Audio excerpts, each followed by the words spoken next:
India Legal presents Courts Roundup.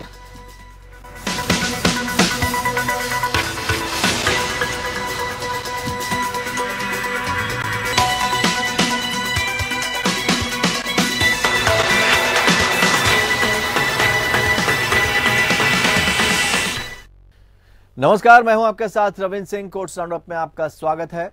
इस bulletin में अगले आधे घंटे में हम आपको कोर्ट से जुड़ी तमाम छोटी बड़ी खबरों से रूबरू करवाएंगे। कोर्ट की कार्रवाई और सुप्रीम कोर्ट से लेकर हाई कोर्ट्स और लोअर कोर्ट्स तक के फैसलों को आपके सामने रखेंगे। आगे बढ़ने से पहले एक नजर डालते हैं सुर्खियों पर। सुप्रीम कोर्ट की संवैधानिक बेंच ने केंद्र के नोटबंदी फैसले को ठहराया सही। कहा, प्रक्रिया या उद्देश्य में कोई गलती नहीं थी, सरकार ने की थी आरबीआई के साथ मंत्रणा। जस्टिस नागरत्ना ने नोटबंदी को बताया गैर कानूनी। कहा, कानून बनाकर करनी चाहिए थी नोटबंदी। जेलर को धमकाने के मामले में पूर्व विधायक मुख्तार अंसारी की सजा पर सुप्रीम कोर्ट ने लगाई अंतरिम रोक। यूपी सरकार को दिया नोटिस। शुभेंदु अधिकारी के दलितों के खिलाफ कथित टिप्पणी पर मुकदमा दर्ज करने की मांग वाली याचिका पर सुप्रीम कोर्ट ने सुनवाई से किया इनकार। टीएमसी मंत्री हंसदा को हाईकोर्ट जाने को कहा। 2008 मालेगांव धमाका मामले में बॉम्बे हाईकोर्ट से श्रीकांत पुरोहित को झटका। खारिज की गई आरोप मुक्त करने की याचिका।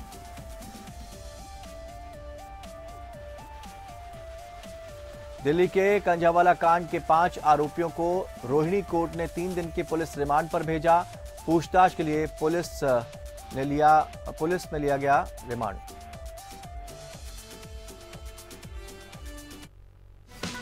India Legal presents Courts Roundup.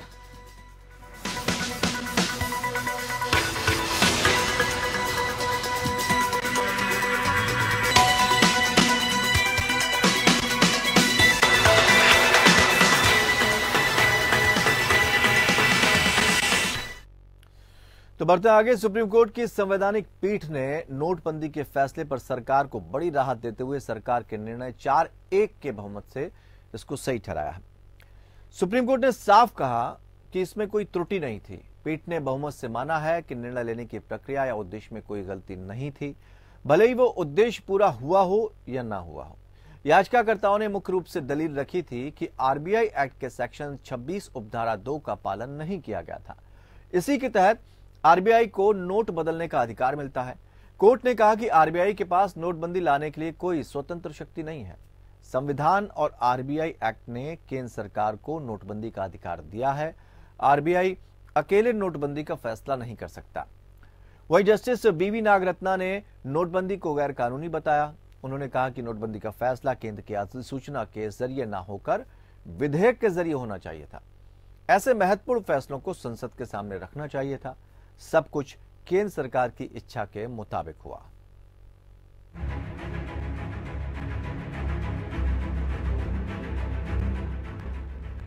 Supreme court ने नोटबंदी के फैसले को सही बताया है। कोर्ट ने कहा कि मोदी सरकार का 500 और 1000 रुपए के पुराने नोटों को बंद करने का फैसला सही था। सुप्रीम कोर्ट की 5 जजों की बेंच ने 4-1 से नोटबंदी को सही ठहराया है। केंद्र की नरेंद्र मोदी सरकार ने 8 नवंबर 2016 को 500 और 1000 रुपए के पुराने नोटों को बंद कर दिया था। इस फैसले को चुनौती देते हुए सुप्रीम कोर्ट में 58 याचिकाएं दायर हुई थी। इन याचिकाओं पर justice Abdul Nazeer, justice B R Gavai, justice A S Bopanna, justice V Ramasubramanian और जस्टिस बीवी नागरत्ना की बेंच सुनवाई कर रही थी। बेंच ने 7 दिसंबर को अपना फैसला सुरक्षित रख लिया था। जस्टिस बीआर गवई और जस्टिस नागरत्ना ने फैसला पढ़कर सुनाया। जस्टिस नजीर, जस्टिस गवई, जस्टिस बोपन्ना और जस्टिस रामा सुब्रमण्यम ने नोटबंदी को सही ठहराया, जबकि जस्टिस नागरत्ना ने इस फैसले पर असहमति जताई है। जस्टिस नागरत्ना ने नोटबंदी के फैसले को गैर कानूनी बताया। बहुमत वाला फैसला पढ़ते हुए जस्टिस गवई ने कहा, कालाबाजारी और टेरर फंडिंग जैसे अपराधों को रोकने के मकसद से नोटबंदी हुई थी और अब ये प्रासंगिक नहीं है। कि वो मकसद हासिल हुए या नहीं। जस्टिस गवई ने कहा कि ये नहीं कहा जा सकता कि पुराने नोट बदलने के लिए मिले 25 दिन सही नहीं थे। उन्होंने कहा किसी भी फैसले को इसलिए गलत नहीं ठहराया जा सकता क्योंकि वो सरकार ने रिकॉर्ड देखने से पता चलता है कि नोटबंदी से पहले आरबीआई और केंद्र सरकार के बीच 6 महीने तक बातचीत हुई थी। आरबीआई के परामर्श से केंद्र सरकार आरबीआई अधिनियम की धारा 26(2) के तहत नोटबंदी ला सकती है। नोटबंदी अधिसूचना वैध है और आनुपातिकता की कसौटी पर खरी उतरती है। पुराने नोटों को बदलने की अवधि अनुचित नहीं। 6 महीने की अवधि के लिए केंद्र सरकार और आरबीआई के बीच परामर्श हुआ था। नोटबंदी लाने के लिए उचित तालमेल हुआ। केंद्र को उपलब्ध शक्ति का मतलब यह नहीं हो सकता कि यह केवल बैंक नोटों की विशिष्ट श्रृंखला के संबंध में है। यह बैंक नोटों की सभी श्रृंखलाओं के लिए है। आरबीआई के पास नोटबंदी लाने के लिए कोई स्वतंत्र शक्ति नहीं है। संविधान और आरबीआई एक्ट ने केंद्र सरकार को नोटबंदी का अधिकार दिया है। उसका इस्तेमाल करने के लिए कोई नहीं रोक सकता। अब तक 2 बार नोटबंदी यानी डिमोनेटाइजेशन के इस अधिकार का इस्तेमाल हुआ था और ये तीसरा मौका था। आरबीआई अकेले नोटबंदी का फैसला नहीं कर सकता। सुप्रीम कोर्ट की 5 जजों की पीठ में से केवल एक जज जस्टिस बीवी नागरत्ना ने नोटबंदी को गैरकानूनी कहा। जस्टिस नागरत्ना ने कहा कि केंद्र सरकार के कहने पर सभी सीरीज नोट को प्रचलन से बाहर करना काफी गंभीर विषय है। जस्टिस नागरत्ना ने कहा कि नोटबंदी का फैसला केंद्र सरकार की अधिसूचना के जरिए न होकर विधेयक के जरिए होना चाहिए था। ऐसे महत्वपूर्ण फैसलों को संसद के सामने रखना चाहिए था। जस्टिस नागरत्ना ने कहा कि आरबीआई द्वारा दिए गए रिकॉर्ड से ये साफ होता है कि रिजर्व बैंक द्वारा स्वायत्त रूप से कोई फैसला नहीं लिया गया, बल्कि सब कुछ केंद्र सरकार की इच्छा के मुताबिक हुआ। नोटबंदी करने का फैसला सिर्फ 24 घंटे में ले लिया गया। जस्टिस नागरत्ना ने कहा कि आरबीआई अधिनियम में केंद्र सरकार द्वारा विमुद्रीकरण को शुरुआत की परिकल्पना नहीं की गई है। जस्टिस नागरत्ना ने कहा कि धारा 26(2) के अनुसार नोटबंदी का प्रस्ताव आरबीआई के केंद्रीय बोर्ड से आएगा। जस्टिस नागरत्ना ने आगे कहा कि अगर केंद्र सरकार द्वारा विमुद्रीकरण की पहल की जानी है तो ऐसी शक्ति लिस्ट 1 की एंट्री 36 से प्राप्त की जानी है, जो मुद्रा, सिक्का, कानूनी निविदा और विदेशी मुद्रा की बात करती है। सुनवाई के दौरान याचिकाकर्ताओं ने कहा था कि नोटबंदी के लिए सरकार ने जो प्रक्रिया अपनाई उसमें खामियां थी और उसे रद्द किया जाना चाहिए। ये सबसे खतरनाक फैसला था जिसने देश के कानून का मजाक बनाकर रख दिया था। सरकार तभी नोटबंदी कर सकती है जब आरबीआई के सेंट्रल बोर्ड की ओर से इसकी सिफारिश की जाए। सरकार ने अहम दस्तावेज भी नहीं दिखाए, जिसमें 7 नवंबर को आरबीआई और सरकार के बीच हुई बैठक और आरबीआई की बोर्ड मीटिंग से जुड़े दस्तावेज भी शामिल थे। सुनवाई के दौरान आरबीआई ने कहा था कि सुप्रीम कोर्ट ने आरबीआई ने कहा कि केंद्र को सिफारिश करने के लिए आरबीआई एक्ट के तहत प्रक्रिया का पालन किया गया था। आरबीआई के केंद्रीय बोर्ड की मीटिंग में निर्धारित कोरम का पालन किया गया था, जिसने केंद्र को नोटबंदी की सिफारिश करने का फैसला लिया था। आरबीआई ने ये भी कहा कि लोगों को मौका दिया था, लोग आसानी से अपने पैसे बदल सकें, इसके लिए व्यापक व्यवस्था बनाई गई थी। 8 नवंबर 2016 को प्रधानमंत्री नरेंद्र मोदी ने नोटबंदी का ऐलान किया था। इसके तहत 500 और 1000 रुपए के पुराने नोटों को चलने से बाहर कर दिया गया था। Bureau report. सुप्रीम कोर्ट ने उत्तर प्रदेश के बाहुबली पूर्व विधायक मुख्तार अंसारी की सजा पर रोक लगा दी है। अंसारी ने इलाहाबाद हाई कोर्ट द्वारा उसे दोषी ठहराने और साल की सजा सुनाने के आदेश को शीर्ष कोर्ट में चुनौती दी थी। सुप्रीम कोर्ट ने मामले में यूपी सरकार को नोटिस जारी कर जवाब मांगा है। मामला लखनऊ जिला जेल के जेलर को धमकी देने से जुड़ा है, जिस पर ट्रायल कोर्ट ने अंसारी को बरी किया था, लेकिन इलाहाबाद हाई कोर्ट ने ट्रायल कोर्ट के आदेश को रद्द कर दिया था। हाई कोर्ट के इस फैसले को अंसारी ने सर्वोच्च न्यायालय में चुनौती दी।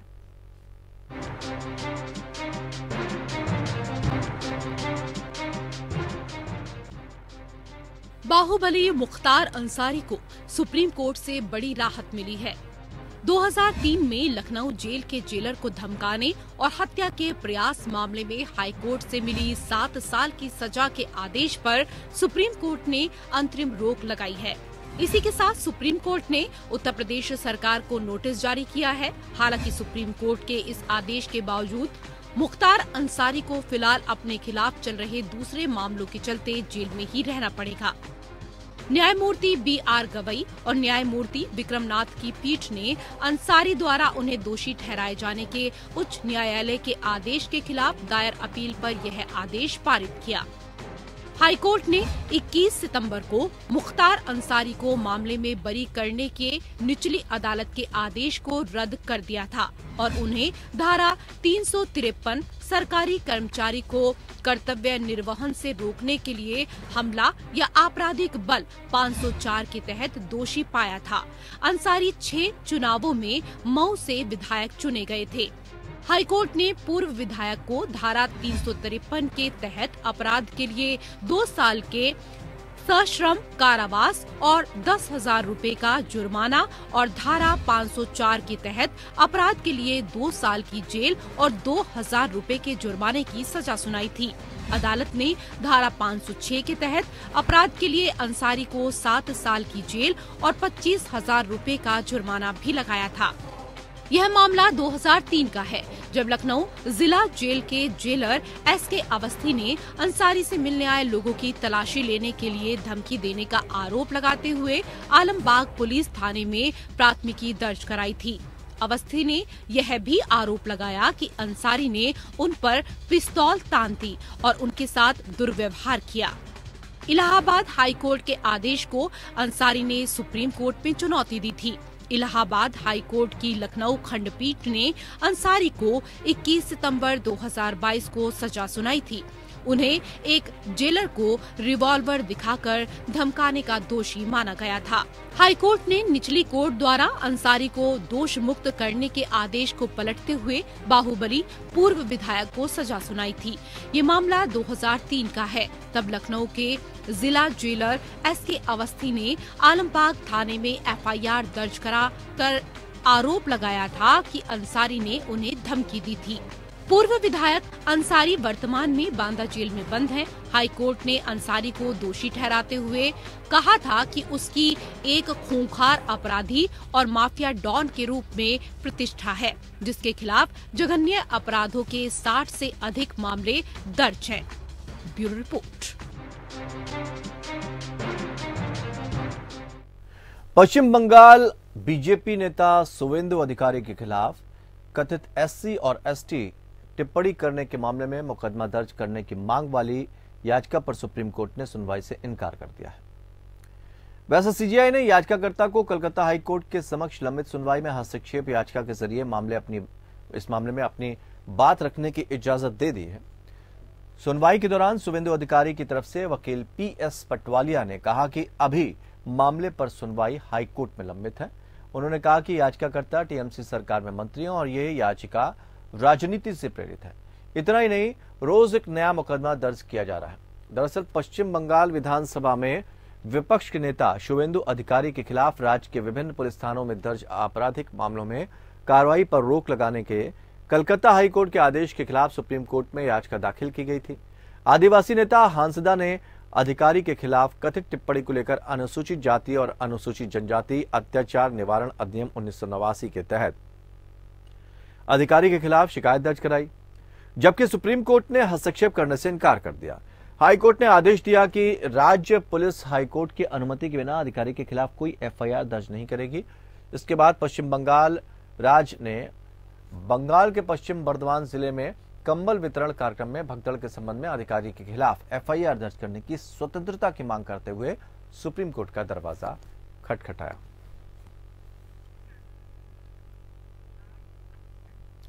उत्तराखंड के हल्द्वानी रेलवे स्टेशन के पास अनाधिकृत कॉलोनियों में रहने वाले 4000 से ज्यादा परिवारों को घर खाली करने का नोटिस देने के मामले में सुप्रीम कोर्ट में सुनवाई हुई। उत्तराखंड हाई कोर्ट के आदेश को दी गई चुनौती देते हुए विधायक सुमित हृदयेश ने मामले को CJI के समक्ष उठाया। CJI ने कहा कि हम इस मामले पर 5 जनवरी को सुनवाई करेंगे। दरअसल उत्तराखंड हाईकोर्ट की तरफ से रेलवे की जमीन खाली करने का आदेश दिया गया है। कोर्ट के द्वारा जारी एक आदेश के बाद इस क्षेत्र को खाली करने के लिए 7 दिन का समय दिया जाएगा। वहीं नैनीताल जिले के अधिकारियों के अनुसार क्षेत्र से कुल 4365 अतिक्रमण हटाए जाएंगे। कई परिवार जो दशकों से इन घरों में रह रहे हैं, वे इस आदेश का कड़ा विरोध कर रहे हैं, जबकि रेलवे अधिकारियों ने कहा कि उन्होंने रेलवे की 2.2 किलोमीटर लंबी पट्टी पर बने मकानों और अन्य ढांचों को गिराने की प्रक्रिया शुरू कर दी है। कई परिवार जो दशकों से इन घरों में रह रहे हैं, वे इस आदेश का कड़ा विरोध कर रहे हैं। रेलवे ने यह भी कहा कि कोई भी अतिक्रमणकर्ता उक्त भूमि पर दावा करने के लिए कोई कानूनी दस्तावेज पेश नहीं कर सकता है। कोर्ट ने करीब 1 दशक से चल रहे एक मामले में सभी पक्षों को सुनने के बाद रेलवे के पक्ष में फैसला सुनाया। कोर्ट के आदेश के बाद रेलवे और राजस्व अधिकारियों की संयुक्त टीम ने 29 दिसंबर को अतिक्रमण क्षेत्र का ड्रोन सर्वे किया था। स्थानीय निवासियों के विरोध के बीच उन्होंने अतिक्रमण क्षेत्रों का सीमांकन शुरू कर दिया है।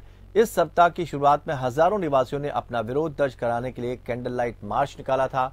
उन्होंने कहा कि वो बेघर हो जाएंगे। कुछ परिवार 40-50 सालों से इन जमीनों पर बने घरों में रह रहे हैं। इनमें से कई निवासी उन्हीं घरों में पैदा हुए हैं जो अब अगले 10 दिनों में बेघर होने की कगार पर हैं। उत्तर प्रदेश निकाय चुनाव में ओबीसी आरक्षण का मामला अब सुप्रीम कोर्ट पहुंच गया है। यूपी सरकार ने ओबीसी आरक्षण मामले पर सुप्रीम कोर्ट में याचिका दायर की थी। सरकार ने सुप्रीम कोर्ट से अपील की कि हाईकोर्ट के फैसले पर रोक लगाई जाए। सुप्रीम कोर्ट ने यूपी सरकार की याचिका को स्वीकार कर लिया। कोर्ट ओबीसी आरक्षण मामले पर 4 जनवरी को सुनवाई करेगा। सरकार की तरफ से solicitor general Tushar Mehta supreme court में पेश हुए। उन्होंने कहा कि डिलिमिटेशन की प्रक्रिया चल रही है। सरकार ने ओबीसी आयोग का गठन कर दिया है। स्थानीय निकाय चुनाव अब आयोग की रिपोर्ट आने के बाद ही कराया जाएगा। इससे पहले 28 दिसंबर को इलाहाबाद हाईकोर्ट की लखनऊ बेंच ने इस मामले में फैसला सुनाया था। इलाहाबाद हाईकोर्ट ने राज्य निर्वाचन आयोग को निर्देश दिया था कि बिना ओबीसी आरक्षण वाले शहरी स्थानीय निकाय चुनाव की तत्काल अधिसूचना जारी की जाए। हाईकोर्ट ने कहा था कि राज्य ने सुप्रीम कोर्ट द्वारा निर्धारित ट्रिपल टेस्ट औपचारिकता को पूरा नहीं किया था। जस्टिस देवेंद्र कुमार उपाध्याय और जस्टिस सौरभ लवानिया की पीठ ने यह भी आदेश दिया कि चुनाव अधिसूचना में संवैधानिक प्रावधानों के अनुसार महिलाओं के लिए आरक्षण शामिल होगा। कोर्ट ने कहा था कि निकाय चुनाव में ओबीसी वर्ग के आरक्षित सीट को सामान्य माना जाए और सही समय पर चुनाव कराया जाए। कंझावाला कांड के 5 आरोपियों को कोर्ट में पेश किया गया। दिल्ली की रोहिणी कोर्ट ने मामले के 5 आरोपियों को 3 दिन की पुलिस रिमांड पर भेजा। कंझावला कांड के आरोपियों को रोहिणी कोर्ट के जज की चैम्बर में पेश कर पुलिस ने कहा कि घटना से जुड़े तथ्यों पर पूछताछ के लिए रिमांड की जरूरत है, जिसके बाद कोर्ट ने आरोपियों को 3 दिन की रिमांड पर भेज दिया। पुलिस के मुताबिक आरोपियों का ब्लड सैंपल लिया गया, जिससे पुष्टि हो सके कि शराब पी गई थी या नहीं। पुलिस ने कहा कि पोस्टमार्टम के लिए बोर्ड बनाने की रिक्वेस्ट की गई है। पुलिस का कहना है कि लड़की को 4 से 5 किलोमीटर तक घसीटा गया।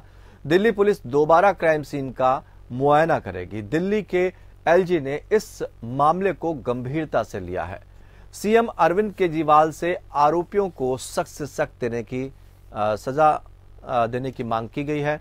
ये एक्सीडेंट सुल्तानपुरी में हुआ था, जो कि रोहिणी जिले में है, जबकि लड़की का शव कंझावला इलाके में मिला। कंझावला रोहिणी जिले में आता है, यानी आउटर और रोहिणी जिले के कई थानों से लड़की की लाश गुजरी, लेकिन दोनों की जिलों की जो पुलिस है वो सोती रही। इस दौरान कई सीसीटीवी और कई थानों की जद से होकर किलर कार गुजरी, लेकिन दिल्ली पुलिस को समय रहते ये सब नजर नहीं आया। सुल्तानपुरी से कंझावला के बीच की दूरी तकरीबन 10 किलोमीटर है। ऐसे में आरोपी कई थानों से होकर गुजरा होगा। लड़की की लाश कार के निचले हिस्से यानी पिछले पहिए में अटकी हुई थी, लेकिन दिल्ली पुलिस को यह सब नजर ही नहीं आया। पुलिस ने गैर इरादतन हत्या की धारा तो लगा दी। ऐसे में देखना यह होगा कि यह केस कोर्ट में कितना स्टैंड करता है, क्योंकि आरोपी यह दलील देगा कि यह तो महज सड़क हादसे का केस है, न कि गैर इरादतन हत्या का।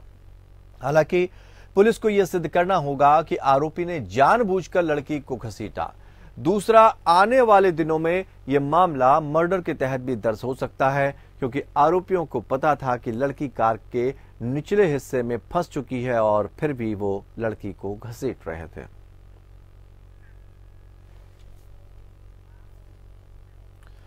बॉम्बे हाईकोर्ट ने लेफ्टिनेंट कर्नल प्रसाद श्रीकांत पुरोहित को 2008 के मालेगांव विस्फोट मामले में आरोप मुक्त करने की याचिका खारिज कर दी है। सितंबर 2008 में हुए विस्फोट के मामले में पुरोहित और बीजेपी के सांसद प्रज्ञा सिंह ठाकुर समेत 6 अन्य आरोपी मुकदमे का सामना कर रहे हैं। सभी आरोपियों को फिलहाल जमानत मिली है। पुरोहित ने खुद को आरोप मुक्त किए जाने की अपील करते हुए दावा किया था कि उनके खिलाफ मुकदमा चलाने के लिए दंड प्रक्रिया संहिता के संबंधित प्रावधानों के तहत मंजूरी नहीं ली गई है। न्यायमूर्ति एएस गडकरी और न्यायमूर्ति प्रकाश नाइक की पीठ ने उनकी याचिका को यह कहते हुए खारिज कर दिया कि मंजूरी की जरूरत नहीं है, क्योंकि वो आधिकारिक ड्यूटी पर नहीं थे। महाराष्ट्र के नासिक जिले के सांप्रदायिक रूप से संवेदनशील शहर मालेगांव में 29 सितंबर 2008 को एक मस्जिद के पास एक मोटरसाइकिल में बंधा विस्फोट उपकरण फटने से 6 लोगों की मौत हो गई थी और 100 से ज्यादा लोग घायल हो गए थे। मामले की प्रारंभिक जांच करने वाली महाराष्ट्र पुलिस के मुताबिक जिस मोटरसाइकिल में विस्फोटक बांधा गया था वो प्रज्ञा ठाकुर के नाम पर रजिस्टर्ड थी, इसलिए ठाकुर को गिरफ्तार किया गया था। बाद में एनआईए ने मामले की जांच अपने हाथ में ली थी। मालेगांव धमाके मामले पर प्रज्ञा ठाकुर, कर्नल पुरोहित, रिटायर्ड मेजर रमेश उपाध्याय, अजय रहीरकर, सुधाकर द्विवेदी, सुधाकर चतुर्वेदी और समीर कुलकर्णी पर आरोप है। 2 नवंबर 2018 को शुरू हुए ट्रायल में जांच एजेंसी ने करीब 286 गवाहों की एक सूची जारी की थी। सभी पर यूएपीए के तहत केस भी चलाया गया। बॉम्बे हाईकोर्ट में मालेगांव धमाके मामले पर कई केस चल रहे हैं। कोर्ट समय समय पर इन मामलों से संबंधित सुनवाई करता रहता है।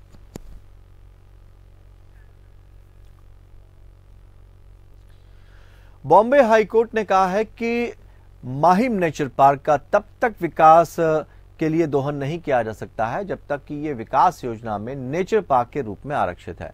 डिप्टी कलेक्टर और विशेष भूमि अधिग्रहण अधिकारी द्वारा स्पष्ट किए जाने के बाद कि नेचर पार्क को धारावी पुनर्विकास परियोजना से बाहर रखा गया है, एसीजे-एसवी गंगा पुरवाला की अध्यक्षता वाली खंडपीठ ने एनजीओ वन शक्ति और कार्यकर्ता जोरू भथेना की जनहित याचिका का निस्तारण किया। कोर्ट ने आदेश में कहा कि एफिडेविट विशेष रूप से और संक्षेप में बताता है कि माहिम नेचर पार्क यानी एमएनपी को डीआरपी से बाहर रखा गया है और इसे परियोजना के तहत विकसित नहीं किया जा रहा है। एमएनपी को विकास योजना में नेचर पार्क के आरक्षित के रूप में दिखाया गया है और कोई अन्य गतिविधि नहीं हो सकती है जब तक विकास योजना बनी रहती है। तब तक इसका उपयोग निश्चित रूप से किसी अन्य उद्देश्य के लिए विकसित नहीं किया जा सकता। एशिया की सबसे बड़ी झुग्गी बस्ती धारावी का पुनर्विकास 3 दशकों से विचाराधीन है। हालांकि हाल ही में अडानी समूह को परियोजना के लिए सबसे अधिक बोली लगाने वाला घोषित किया गया था। 2004 में धारावी को एक व्यापक एकीकृत परियोजना के रूप में विकसित करने का निर्णय लिया गया। माहिम नेचर पार्क 37 एकड़ है, जो मूल रूप से एसआरए परियोजना में शामिल था और भारतीय वन अधिनियम की धारा 29 और 30 के तहत संरक्षित वन घोषित है। याचिका में तर्क दिया गया कि क्योंकि माहिम नेचर पार्क एक अधिसूचित वन है, इसलिए धारावी अधिसूचित क्षेत्र में इसे शामिल करने का कोई सवाल नहीं उठता। पिछली सुनवाई के दौरान कोर्ट ने अथॉरिटी को स्पष्ट करने का निर्देश दिया था कि एमएनपी प्रोजेक्ट का हिस्सा ये होगा या नहीं। तो कोर्ट राउंड अप में फिलहाल इतना ही, लेकिन खबरों का सफर लगातार जारी रहेगा। जुड़े रहिए हमारे साथ। India Legal presents Courts Roundup.